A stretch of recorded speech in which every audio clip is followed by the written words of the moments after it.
to Chalk Talk, second edition of this show. Nick Camino joined by Ben Axelrod, and this is a show where we look at the world of sports really through the lens that is sports betting. We already have one in the books, and Ben, we've got week 2 of the college football season in the books, week 1 of the NFL season in the books. I know we're going to do a lot of looking ahead, but anything stick out to you when it was whether it was college or the NFL through these the first couple weeks here? Yeah, that I'm surprised we're back for episode 2 with the picks we made last week. I went 1-1-1 in college and 0-3 in the NFL. You had a better weekend than I did. You went 2-0-1 in college. Was feeling good Saturday, yeah, and then Sunday, Monday came around, that's right? Where'd I go? How it 0-2-1. So sometimes it's just not your weekend. Sometimes you take the L, and I took a couple of L's. I went 5-10-1 overall in my NFL picks for my column here at WKYC.com. So yeah, overall, I think this early in the year, you're still learning a lot about these teams. You're still learning a lot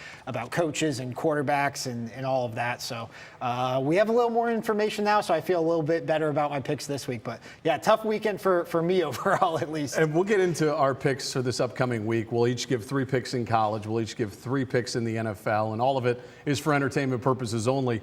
But before we do that, I think one of the things that definitely stuck out to me is as I'm looking at some of the top tier teams that we've gotten used to over the years in college, Clemson and Alabama, they still seem like the cream of the crop. I mean, when you really look at those two teams and how they've played early on in the season, same thing with the New England Patriots, what we saw Sunday night. It's like I feel like those upper echelon teams that we've gotten used to, Ben, there's no difference yet. No, not at all. And I know we're going to get into some of the championship odds, but yeah, I mean, especially in college, it's been that way now for a few years where it's Alabama and Clemson and everybody else. And there's other teams, Ohio State, sure, LSU, Georgia, who, Oklahoma, they're fighting to get in there. The way the playoff is set up, obviously, there's 4 teams. So it's far from a foregone conclusion. But yeah, I mean, especially in the NFL, this feels like the first time in a long time that the Patriots are like far and away the favorites this early in the season. And they already came into this year, I think, with their best wide receiving core around Tom Brady and sometime, and that was before they added Antonio Brown over the weekend. Their defense has really improved. They're obviously the defending Super Bowl champions. So yeah, it's kind of as far as storylines, as far as intrigue, it's interesting to see the way that college and NFL are kind of mirroring each other right now. And early in the season, we always talk about it. Be aware when it comes to sports betting and looking at odds and lines and things like that. There is a tad, an opportunity where people will overreact sometimes, I feel like. And so I think you do have to be careful, and we'll get into what we did now and what we've got coming up. But I just think that early in the season, you can make big-time overreactions. So I think you got to be careful sometimes if you see a line that looks pretty big or you say, wow, that doesn't really seem right. I think people overreact to that. Oh, certainly, and we'll see that definitely in the NFL this week. That's week 1 is a huge overreaction week, and it's so hard to judge these teams based off an offseason because these teams do change, even though so much is the same from the year prior. And then conversely, though, in college, we're starting to learn more. We're now in week 3 of this thing. We're starting to see more and more from these teams. We've got some big primetime matchups. LSU Texas last week, which was one of our games. That I think told us a lot about LSU. Maybe told us a little bit about Texas. So yeah, we're learning more. And here we go into week 3 of the college season. All right, so this is the first time that we've done the show after we've made picks. Do we want to review each game, or do we just our records? How do we? Let's just go over our records real quick. Because the one that I know that stuck out to us was the one we knocked out of the park in college, and that was the Ohio State Buckeyes taking on the Cincinnati Bearcats. Buckeyes win 42-0 in that game. And Ben, not to sound cocky here, we already threw ourselves under the bus with how poorly our records were, but I think we knocked that one out of the park, and that was pretty much what we anticipated. Yeah, that was actually, I thought we might have to chew on our nails a little bit. I thought that might be a tough one as far as just sweating out the final spread, because anytime you have a 14-point spread, sometimes you got to sweat it out at the end. That was in hand by halftime, and no concerns, no worries. So yeah, that was a nice little way to start the noon slate, even if it wasn't necessarily a preview of how the rest of the weekend was going to go. In your eyes, Justin Fields as advertised? Better. I think the Cam Newton comparisons are legit. I think he is the perfect quarterback to navigate Ryan Day's offense, which has a lot of similarities, obviously, with Urban Meyer's offense. So as a runner, as a passer, yeah, I mean, he's as good as advertised. He's top flight talent. The Buckeyes take on Indiana this week. They'll already open up Big Ten play. We'll get into that a little bit. But some of the college plays. So Ohio State, we both hit. But some of the games that we ended up losing. Colorado ended up winning. They came back to beat Nebraska, had a push in the Fresno game. But the game for you end up losing Texas. That was a close game till the end. 2-point conversion at the end might have what got you. Yeah, you know what? I actually, depending on the line, I could have pushed that game. The line moved up. I think I got it at 5.5 when we made our because we do this bets a little early. Yep. Yeah, when we made our picks, I think I had Texas plus 5.5. It got to 6.5 by game day, and then so if you buy that little hook, always buy the half point. That's one of my rules of thumb. You would have gotten the push there, but I'll take the L on that because I did get a push out of Tulane covering against Auburn, which... Ben, you were all over that game. I mean, well, actually... You read it perfectly. With Auburn coming off the big win against Oregon, Tulane should have covered that game. They should have, and depending on when you bet that, you might have pushed it, you might have lost it, you might have won it. So I'll split that in Texas because I came out even on it. But yeah, a 1-1-1 college weekend for me. And then the Fresno game that I pushed, I think it was a 4th and 16 that the Minnesota Golden Gophers had to, they had to end up getting to send it to overtime. They get it, they kick the extra point, they go to OT. One thing I didn't know about that game, John Legend, the singer, he has a nephew on Minnesota. He was at the game, he was in their locker room. Had I known that, I would have pushed back harder on you. But I didn't know that, so I But let you know you how have we feel about PJ Fleck, so you know that was kind of... it would have been splitting hairs, I guess. All right, NFL recap quickly on how we did. It was tough for both of us. I mean, you look at the Jags game. We both liked Jacksonville. We just thought that Kansas City, even if they were going to win the game, we just thought they were being a little bit overvalued.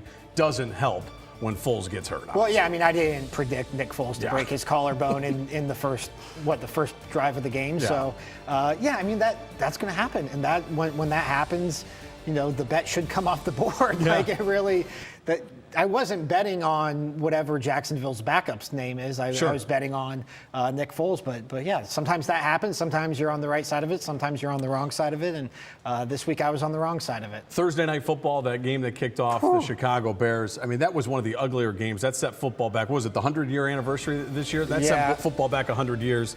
And the Bears, Trubisky, just didn't look right. Yeah, you know, we talk about overreacting and trying not to overreact to week one. I'm going to have a hard time betting on Mitchell Trubisky after that because sometimes you bet on a game and that was the season opener and it's it's the only game on TV. Yep. It's a nationally televised game and you just are going to vividly remember. It's a bias that you build up in your own brain of watching that happen and you never want to be in that position ever again. But what is it about Trubisky? Why? I mean, I don't feel like when I think of top 10 NFL defenses, the Green Bay Packers aren't even close to that. So, I mean, he looked terrible. Yeah, I mean, we'll get to this in my NFL picks at least. There's a handful, right? You have your elite quarterbacks, then you have your bad quarterbacks. And then a lot of the guys in between are just up and down. Yeah. And when they look good, they look elite. And when they look bad, they look like they're that bottom tier. And right now, like Mitchell Trubisky, I think is kind of the poster child for that. That's a shame. And then the other game, the Cleveland Browns. Ooh. I mean, I just never could I foresee them losing a heartbreaker? Sure. We've seen it in openers that they've had. But to lose the way that they did, Ben, unbelievable. 30-point loss. Yeah, I mean, they were, if you're in a survivor pool, they probably wiped out like a quarter of your survivor pool. That was like, you know, the Browns were the headliner coming into the season. And for a lot of people, that was the headliner coming out of week one was not only did the Browns not live up to the hype, they turned in their worst week one loss since 1999. And I mean, all eyes on them definitely for Monday Night Football against the Jets. But yeah, that was one that if you bet the Browns minus 5.5 or -6 is what it was on Sunday, you take that one on the chin and you move forward. You move on. You got a long way to go. 16 more weeks of this. So I mentioned the Jags game. I dropped that with Ben. Pushed on the Carolina Panthers. That was a game I thought that they should have covered at least. And then, you know, I think they ended up having to backdoor it to do it. They were down by 10. But I'm impressed by the Rams, Ben, going across country to do what they did against Cam Newton and the Panthers. We know how tough that defense is. They play again Thursday night this week. That, to me, was an impressive win by the Rams. Yeah, I feel like if you push an underdog, like underdog like the Panthers, like I feel like you should get like a little bit of cheddar. Like you should get like maybe a 75% payout. I feel like it's not fair that the bet just pushes and you don't get anything. That was tough to take. And on Monday Night Football, the Denver Broncos. As I thought about it as the game was going on, and I knew they were going to lose, I said, man, they used the Antonio Brown situation as a rallying cry, and that's a credit to Gruden and the guys on his team. I thought they played really well, the Raiders. I don't know that they'll be that good. Be careful. That's an overreaction team, I think, based on that game. But those guys rallied, and they beat up the Broncos. So our rationale on that Jaguars-Chiefs game was that we think everybody in the world is going to be on the Chiefs. So we're going to go the other way and bet the Jaguars. We should have done that with the Raiders and Broncos. Bingo. After the offseason, the Raiders had nobody was going to bet on the Raiders in that game. And lo and behold, they pull it off as a home dog. That's true. We should have been all over that. I'm mad at myself. Me too. Well, we got a lot of room for improvement, and it's a good thing that we've got a lot of weeks to go. All right, so week 2 of the NFL season, week 3 of the college football season. I guess we'll go ahead and start giving our picks, right? Yeah, let's start with you. Let's get your first college pick here. College picks. We are going to go to the battle for the Cy-Hawk Trophy. It is where college game day is. Is that where it is this weekend? In Ames, Iowa. Wow. So it'll be the Iowa State Cyclones, coached by Matt Campbell, who I know you and I both really like. He's a tremendous talent. He was at Mount Union, ended up coaching at Toledo. I have liked him for years. They host Iowa. They are a one-point underdog in that game. I like Iowa in this game, Ben. These teams have played every year since 1977. Iowa is an away favorite in this game. So we did a little bit of homework. And you know what they say about trends. The trend is your friend till the end. But Iowa, as an away favorite, 18-7-1 against the number. They've won 4 straight in this series. Don't want to overreact to a week 1 game that the Iowa State Cyclones had, but they barely beat Northern Iowa, which is an FCS opponent, in triple overtime. They had to win that game at home. And I think Iowa, it's ho-hum, here we go. Coach Ferentz again, defense is tough. They run the ball well. Nathan Stanley's back. I like him. I just think that they do enough to win this game. It'll be close. They'll be biting your nails again. But I like Iowa as a 1-point favorite on the road. Again, they will improve, in my estimation, to 19-7-1 as an away favorite. No fears about Matt Campbell as an underdog here? Certainly. I'd have some fear about that. Yeah, certainly. I don't want to go against Matt Campbell. Yeah. I told you, I like coaches. Matt Campbell's one of my guys. I'm with you. Him at home as an underdog, I'm staying away from that one. And it's essentially a pick. But again, I just feel like Iowa, with it ranked 20th in the country now, I just think they'll be ready to go. But again, in a rivalry game, I might regret this because sometimes you throw the records out the door. Number 2 for me, USC, a 4-point road favorite. And again, we like those home underdogs. I'm kind of going against the trend here. But USC, when they go on the road for the first time of their last 17 years, their first true road game, they've gone 13-4. They've delivered. I know everybody wants to fire Clay Helton. I know everybody is ready to move on, and there's Urban Meyer rumors and all this stuff. Lynn Swann, the AD, just left. But I think that this team has kind of used that as a little bit of a rallying cry. They beat up Stanford pretty good the other night, late night Pac-12 football after dark. The young quarterback comes in. We know JT Daniels is out, but the young quarterback comes in, does his job, played really well against what I think is a tough Stanford defense. USC won that game. I think BYU, coming off that big win against Tennessee, emotional win, they come back home, they'll be fired up. But I just think USC in the trenches, and they have so many more athletes on both sides of the football. BYU's tough. They play hard.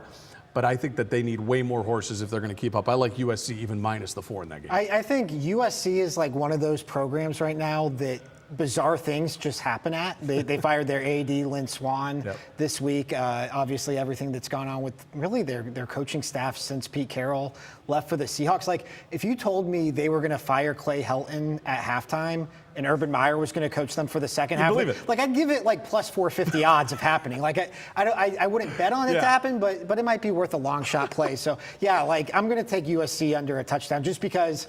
Like, I think Urban Meyer's going to be coaching them by Thanksgiving. Yeah, that could very well be. And I just think that on both sides of the ball, they're way more talented. They've got 4- and 5-star recruits. BYU's doing it with 2- and 3-stars. I like betting on recruits. Yep. Me too. Last game for college, Texas Tech is minus 2.5 at Arizona. I do like Khalil Tate. I think he's exciting. I like Kevin Sumlin. But this is the same Arizona team that went out to Hawaii and lost as I think a 14-point favorite, something like that. Texas Tech is 10-5-1 as an away favorite. Again, we like those road underdogs.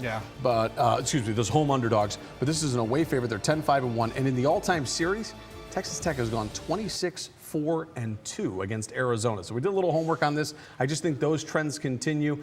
My guy Cliff Kingsbury not with Texas Tech anymore, but they got Matt Wells from Utah State. He's got a lot of great players. I think Kingsbury liked this team. This was kind of his recruits on this team. I just think they're a better football team, and there's a reason why they're favored on the road. So, yeah. You want me to just recap quickly here? Yeah. Okay, so Iowa -1 on the road against Iowa State, USC -4 on the road at BYU in Provo, Utah, and Texas Tech -2.5 in Tucson against the Wildcats. Those are my 3 college picks. Well, let's get to mine then. Yep, absolutely. What do you got? I'm going to bet the Buckeyes again. I'm going to Bucks. try to ride this Justin Fields and Ryan Day train until I can't anymore. They're at Indiana. They are a 16-point favorite. I think it opened at 14. It's all the way up to 16 That means a lot of right money's now. coming in on Ohio State. Yeah. I'm curious to see if Ohio State has what I call the blowout gene. If they're one of those, we know they're a top-tier program, but can they just run away with the game? Can they just beat a team like they beat Cincinnati last week and do it another week on the road at Indiana? My fear is that it's going to be a sleepy Bloomington 11 noon a.m. start. Yeah, 11 a.m. I don't even know if they sell Buckeyes. alcohol at the stadium or not yet. Yeah, I've covered a lot of those games at Indiana and at Purdue, and it's just kind of a, Indianapolis is called Naptown, and like I don't think there's ever been a more aptly nicknamed city because like you get into Indianapolis, and I love Indianapolis, but you just want to take a nap. So that's my concern. What I'm not concerned about though is the Buckeyes have won each of their last 3 games against the Hoosiers by at least 21 points. We talked about recruits. They just recruit at a different level than the Hoosiers. Ben, I'll tell you what, 2 years ago, I was in Bloomington for the opener for Ohio State. The Thursday night game. Yeah, Thursday night game. It was a similar line. I think in the third quarter, it was 22-21 Indiana. Mm-hmm. All of a sudden, in the second half, the Buckeyes just took off. I think we could see something similar this week. I'm with you on Ohio State. Yeah, and that was J.K. Dobbins' debut. The That's Buckeyes right. still have J.K. Dobbins. Paris Campbell running all over the field. And then this is also Ohio State's schedule. One, I think they're still a little bit undervalued because of that FAU game where it was just a weird game. If you watch the game, they were sloppier than they should have been, but I think they're still undervalued. And then two, this is their only notable game in their first 4 weeks. It's a Big Ten game. Like, I think they're just going to be fired up for this game. And we'll see. I don't feel great about this pick. I felt better about picking the Buckeyes against Cincinnati last week, but this is kind of a prove-it-to-me game, and I'm going to stick with the Buckeyes. Okay, second college pick for you, Ben. Yeah, I'm going to ride with another team I want to see if they have the blowout gene, and that's Clemson -27.5 at Syracuse. Bad beat for them last week. But Bad they're still beat impressive. for them. Yeah, that was probably the toughest beat of the weekend. Syracuse 2-0 against the spread versus Clemson in the last 2 years, including a win straight up in 2017. So that doesn't bode well. At the Dome. At the Dome. So that doesn't bode well for me. However, Trevor Lawrence left last year's game in the second quarter. They had to turn to a backup, Chase Bryce, for most of the game and still won. Clemson did against Q's. They made 2 4th and 10s in that game. Yeah. That they shouldn't have. And if they lose that game, they're not national champions, but they're not even in the ACC title game. Right. So that's one loss to Syracuse, a close call a year ago. Like, I think Clemson is going to have just their eyes on this game and ready to be hitting on all cylinders. Syracuse goes from a senior quarterback in Eric Dungy a year ago to now a sophomore in Tommy DeVito. And then most importantly, Clemson's coming off, you mentioned that sluggish win over Texas A&M, but really just kind of a sluggish game where Clemson never got their foot on the gear. Meanwhile, Syracuse is coming off a 63-20 loss to Maryland. So if they lose 63-20, there's no transitive property in football, but I'll take Clemson in their quarterback and their wide receivers. That seems like some interesting value there. And your third and final college pick, Ben. Yeah, this is my lock of the week in college. This line's not going to stay here, so lock this in while you can. Virginia -7.5 against Florida State. Wow. Florida State's a disaster. They are a dumpster fire. This stat is from Chris Felica. You know him as the Bear on College Game Day. As a Power 5 head coach, Willie Taggart is 0-6 straight up and 1-5 against the spread as a road underdog. Okay? 5 of those 6 losses have come by at least 17 points. So if I'm going to get this as a single-digit spread, like, I'm going to take Virginia and I'm going to run with it. So Man, they almost lost to Louisiana Monroe at home. Yeah, I mean, arguably should have. So yeah, to me, I was surprised this line was only 7.5. Okay, so to go over Ben's 3 picks, here we go, Ben. Virginia. Virginia Virginia by 7.5. Clemson by 27.5, and Ohio State by 16. And Bronco Mendenhall is doing a nice job with that program. So we'll continue to flash our picks up there on the screen for you. My 3 college picks, Ben's 3 college picks. Let's go to the NFL. We're going to go right back to you. Give us 6 in a row here. I've got some ground to make up here after 0-3. Here we go. First game for NFL. I'm going to stick with Thursday night. I just like betting. Is this a trend? Is this what we're doing here? Yeah, but actually, I was looking at the lines and I didn't even realize this was the Thursday night line or the Thursday night game. Okay. And it stood out to me. I like the Bucs +7 at the Panthers. Wow. Early divisional game. I think that usually bodes well for the underdog. Panthers coming off a tough, hard-fought game against the Rams just 4 days earlier. I think the line is skewed by that Bucs 49ers game. The Bucs lost by 14 points, but the difference in that game was Jameis Winston threw 2 pick-6 interceptions. True. You can't count on that happening every game. And I put Jameis Winston right in that class with Mitchell Trubisky of just he's up one game, down the next. He was down last week. I'm going to take him to be up for this game against a Panthers defense that he knows pretty well. Mike Evans only had 2 catches. Chris Godwin only had 3 catches against the 49ers. That's not going to keep up. This offense is too good to play as poorly as they did against the 49ers. And then, like you said, divisional game. Those teams know each other. Yeah, and then the 49ers only gained 256 yards against the Bucs last week. And so this could be a pretty good Bucs defense. They drafted Devin White. Their defensive line's pretty good. So 7, I think 7's just too big of a spread. I think the Panthers win this, but I think it's going to be a closer game than 7 points. It's an interesting matchup. That'll be, again, on Thursday Night Football for the NFL. You mentioned the Niners. They're part of one of your second games, right? They are. And when I originally picked this game, it was a pick 'em, and it's actually moved in the way I like it to move. It moved 49ers +1.5 at the Bengals. That means some action's coming in on I thought the Cincy. 49ers might be favored in this game. We talked about inconsistency with Mitchell Trubisky and Jameis Winston. Andy Dalton is like the poster child for the past decade of inconsistency, and he played well against Seattle last week. They played really well against Seattle. I mean, they were one of the teams that lost. They were probably one of the more pleasant surprises, but that's where I wish the Browns looked like that in their loss. Yeah, well, this is where I don't want to overreact, though, because True. I think the Bengals are one of the worst teams in the NFL this season. I just don't think they're that good. Week 1. Yeah, Andy Dalton, you just can't count on him without A.J. Green. They're going to be without A.J. Green.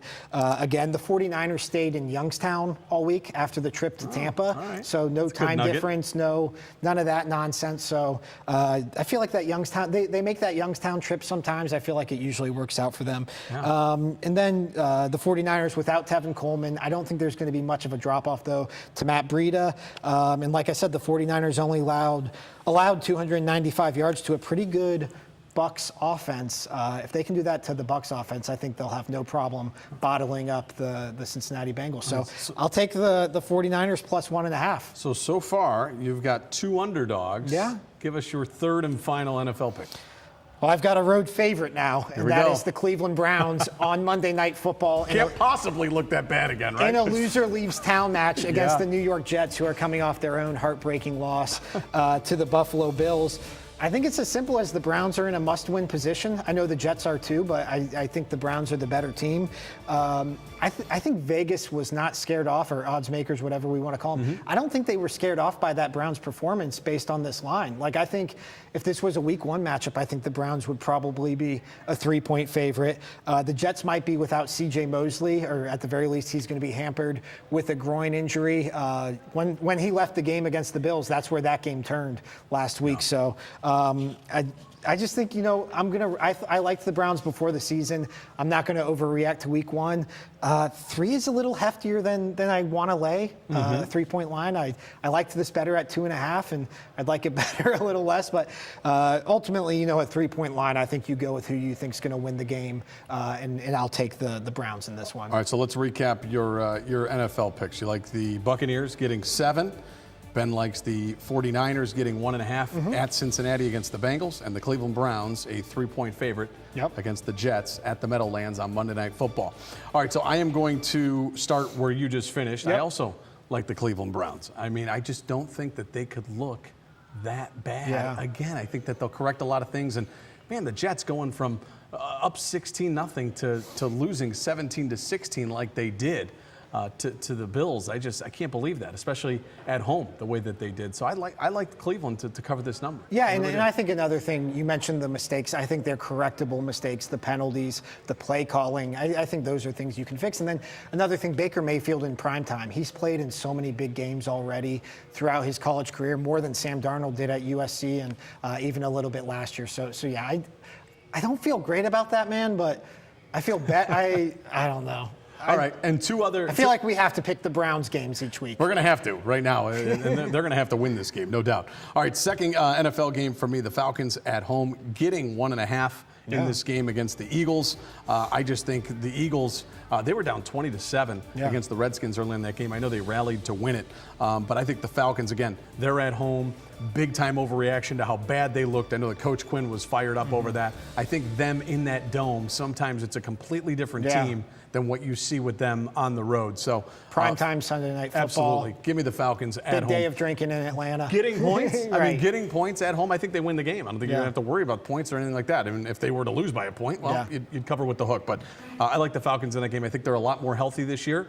Julio Jones just got a nice deal, and I'll take Matt Ryan at home getting a point, a 1.5. I like that. And then another overreaction feel that we talked about, just that whole trend of it. I know the New York Giants look terrible against the Dallas Cowboys, but I think what we saw more of is that the Cowboys are a really good team. Yeah. They're one of the better teams maybe in the NFL. And again, I know it's only 1 week, but the Giants getting 2 points at home in the Meadowlands against the Bills, who had to come back to beat the Jets the way they did.